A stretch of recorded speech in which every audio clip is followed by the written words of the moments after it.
میں ایسے ماحول میں پلی بڑھی جہاں زندگی کسی حسین خواب کی طرح تھی۔ میرے گھر کا ماحول بہت اسلامی تھا۔ میں 4 بھائیوں کی اکلوتی بہن تھی، اس لیے منہ سے ہر بات جو بھی نکلتی تھی فوراً پوری ہو جاتی تھی۔ بابا اور بھائیوں کے لاڈ میں مجھے ہمیشہ ایسا لگتا تھا کہ میں منہ سے جو بھی نکالوں گی زندگی میں ہمیشہ پورا ہوگا، لیکن ایسا نہیں تھا۔ میں جیسے جیسے بڑی ہوتی گئی میرے سارے خواب سب کچھ تبدیل ہوتا گیا۔ ہمارے گھر کے ماحول کی سب تعریف کرتے تھے کہ بہت اسلامی ہے، بہت خاندانی ہے۔ میرے گھر کا ماحول چاہے جتنا بھی سخت تھا، میرے کپڑے پہننے گھومنے پھرنے پر کبھی کسی نے کوئی پابندی نہیں لگائی تھی۔ سب بالکل ٹھیک جا رہا تھا۔ میٹرک کے بعد میں نے ایک نئی فرمائش کر دی کہ مجھے موبائل چاہیے۔ بھائی نے بہت منع کیا لیکن میں نے بابا سے ضد کر کے اپنی یہ ضد بھی منوا لی۔ جب موبائل فون ملا تو دوستوں کی دیکھا دیکھی میں بھی تصویریں اور ویڈیوز بنانے میں زیادہ دلچسپی لینے لگی۔ پڑھائی کی طرف تو جیسے توجہ رہی ہی نہیں تھی۔ میں آہستہ آہستہ پڑھائی سے بالکل ہی دور ہوتی گئی۔ سوشل میڈیا پہ بہت سارے لڑکوں کے SMS آتے تھے لیکن مجھے ان چیزوں میں دلچسپی نہیں تھی۔ ایک رات میں لیٹی ہوئی تھی، ایک رات اس لڑکے کا وائس میسیج آیا۔ اس کی آواز میں بہت زیادہ کشش تھی۔ میں نے نہ چاہتے ہوئے بھی اس کے سلام کا جواب دیا۔ اسی طرح آہستہ آہستہ بات آگے بڑھی، جان پہچان ہوئی، جان پہچان کے بعد دوستی ہوئی، دوستی کے بعد ہم نے ایک دوسرے سے شادی کا عہد کر لیا۔ آہستہ آہستہ 1 سال گزرا، دوسرا سال گزرا۔ FSC کے بعد جب میرے پھپھوزاد کا رشتہ آیا تو میں نے صاف منع کر دیا۔ گھر والوں کے پوچھنے پر کتنا اچھا رشتہ کیوں ٹھکرایا تو میں نے کہہ دیا کہ مجھے یہاں شادی نہیں کرنی۔ بابا کے اصرار کرنے پہ میں نے بتایا کہ میں کسی اور کو پسند کرتی ہوں۔ بھائی نے مجھے بہت زیادہ مارا۔ بابا بالکل چپ کر کے بیٹھے رہے۔ جب میں بابا کے سامنے روئی گڑ گڑائی تو انہوں نے کہا کہ ٹھیک ہے، ہم اس سے مل لیتے ہیں۔ جب میں نے انہیں راضی کر لیا، انہیں بتا دیا کہ میں کسی اور کو پسند کرتی ہوں، اور جب پھر میں نے اس لڑکے سے کانٹیکٹ کیا کہ میں گھر والوں کو میں نے منا لیا ہے، وہ آپ سے ملنا چاہتے ہیں، تو اس نے مجھے کہا کہ میں تمہیں کچھ بتانا چاہتا ہوں۔ تو اس وقت میرے پیروں کے نیچے سے زمین نکل گئی، جیسے وہ مجھ سے دور جا رہا ہے، لیکن ایسا کچھ نہیں تھا۔ اس نے مجھے بتایا کہ وہ مسلمان نہیں ہے، کسی اور مذہب کا ہے۔ اس نے مجھے بتایا کہ وہ عیسائی ہے۔ میرے پیروں کے نیچے سے تو جیسے زمین ہی نکل گئی، مگر میں اتنا آگے بڑھ چکی تھی کہ میں پیچھے نہیں ہٹ سکتی تھی۔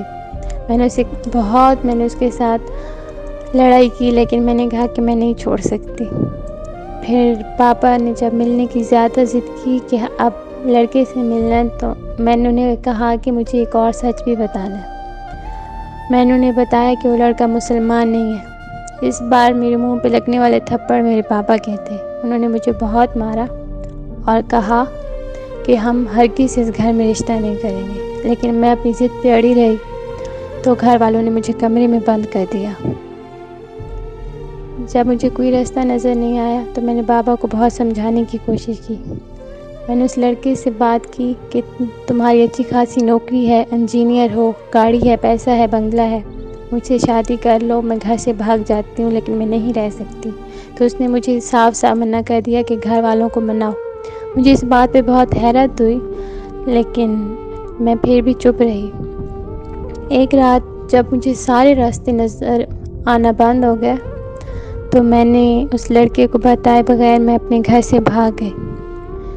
اس کو جیسے تیسے جو مجھے اس کے گھر کا پتہ تھا میں وہاں تک پہنچی تو میں نے دیکھا کہ اس کا ایک بہت ہی پرانا سا، بہت ہی غریب سا گھر تھا۔ جب میں اس کے گھر میں داخل ہوئی اور اس کا پوچھا تو اس کے گھر والوں نے جب مجھے اس سے ملایا تو وہ ایک بہت ہی پرانے اور غریب گھر کا لڑکا تھا۔ اس نے مجھے اکیلے میں بٹھا کر کہا کہ تم یہاں کیا کر رہی ہو؟ تو میں نے کہا کہ میں اپنے گھر سے بھاگ آئی ہوں صرف تمہارے لیے۔ پہلے تو وہ چپ بیٹھا رہا، پھر اس نے کہا کہ گھر سے کچھ لائی ہو؟ تو میں نے کہا نہیں۔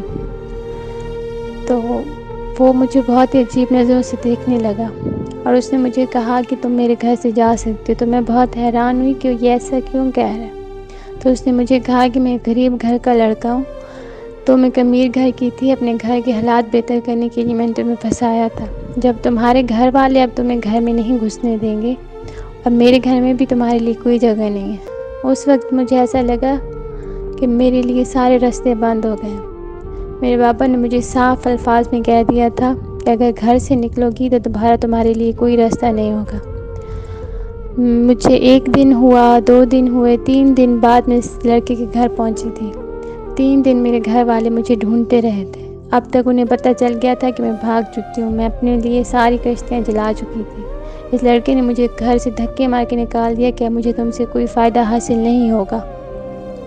مجھے بہت حیرانی ہوئی اور مجھے لگا کہ میرے لیے اب سب کچھ ختم ہو گیا۔ تو میں اپنے گھر کے لیے واپس نکلی تو میرے گھر والوں نے مجھ سے قبول کرنے سے انکار کر دیا کہ 3 دن تم گھر سے غائب تھی تو اب ہم تمہیں کیسے قبول کریں۔ میرے بابا، میرے بھائی جو مجھے اتنے زیادہ پیار کرتے تھے، وہ مجھے دیکھنا بھی نہیں چاہتے تھے۔ میری بہت منتوں اور سماجتوں کے بعد انہوں نے مجھے گھر میں رکھ تو لیا، لیکن انہوں نے مجھے کہا کہ نہ تم پڑھ سکتی ہو، نہ ہی کچھ کر سکتی ہو، اور تمہاری شادی وہیں ہوگی جہاں ہم چاہیں گے۔